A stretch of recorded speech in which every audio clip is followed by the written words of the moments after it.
Assalamu alaikum wa rahmatullahi ta'ala wa barakatuh. Bienvenue avec nous à Madrasa Net. Aujourd'hui, nous allons parler d'un cours sur les homophones grammaticaux. Qu'est-ce que c'est que les homophones? Les homophones sont des mots qui se prononcent de la même manière, c'est-à-dire phonétiquement, on entend le même son, mais sur l'écriture, ils ne s'écrivent pas de la même manière. Ces mots, quand ils sont d'une catégorie grammaticale différente, on parle de homophones grammaticaux. Nous avons cité les exemples. Nous avons le A sans accent et le A avec accent, le OU sans accent et le OU avec accent, le EET et le EST qui se prononce E, le ON et le ONT qui se prononce en, le SON et le SONT qui se prononcent tous les deux son. Donc nous voyons bien qu'au niveau du son, on entend la même sonorité. Mais au niveau de l'écriture, il diffère. Donc on parle d'homophones grammaticaux. Premier exemple, le AA. Le premier A, qui ne porte pas d'accent, est un verbe ou bien l'auxiliaire avoir. Nous avons un exemple, il a froid. Et bien, qui n'a pas d'accent. Le deuxième A, qui porte un accent, c'est une préposition. On l'utilise ainsi dans cet exemple, il va à l'école.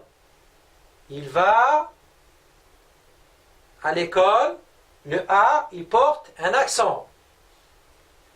Passons maintenant à un autre exemple concernant le OU sans accent et le OU avec accent.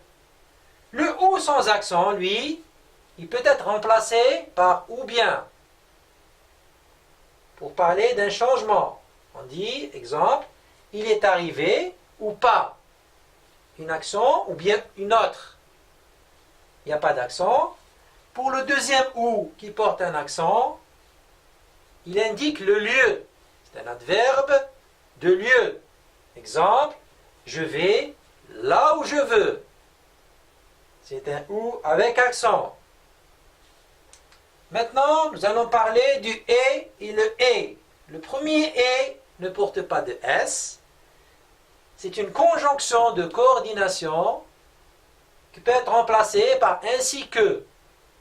Et puis, encore, ça remplace le E. Exemple, il aime la lecture et le sport. C'est un E qui s'écrit avec le E et le T.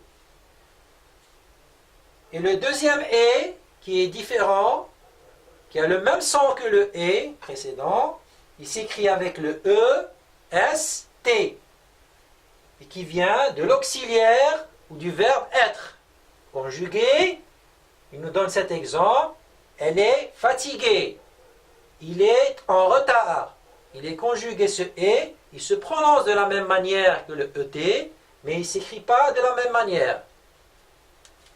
Passons maintenant à un autre exemple concernant le ON et le ONT.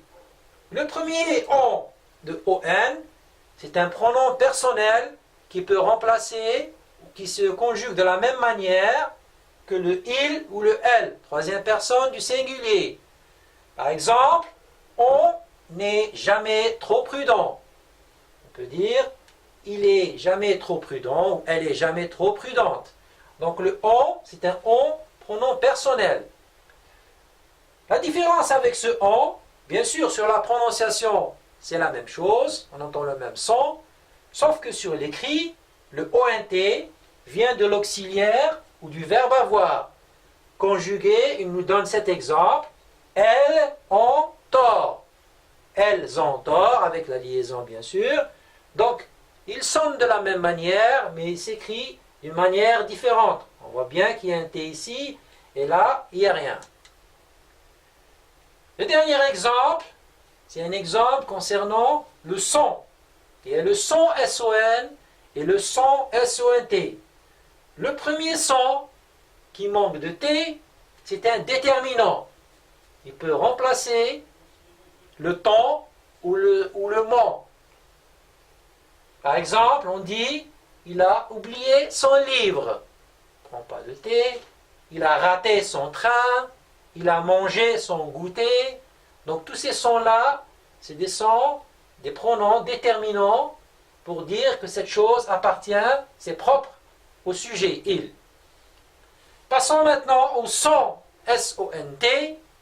Ce son-là vient de la conjugaison du verbe ou l'auxiliaire être. Exemple, elles sont uniques. Prends un T. Ils sont malades, ça prend toujours un T. Donc il y a plein d'exemples pour différencier le son du S-O-N-T au son du S-O-N. Merci de nous avoir suivis. J'espère que le cours vous a apporté beaucoup de connaissances. Au revoir. Merci.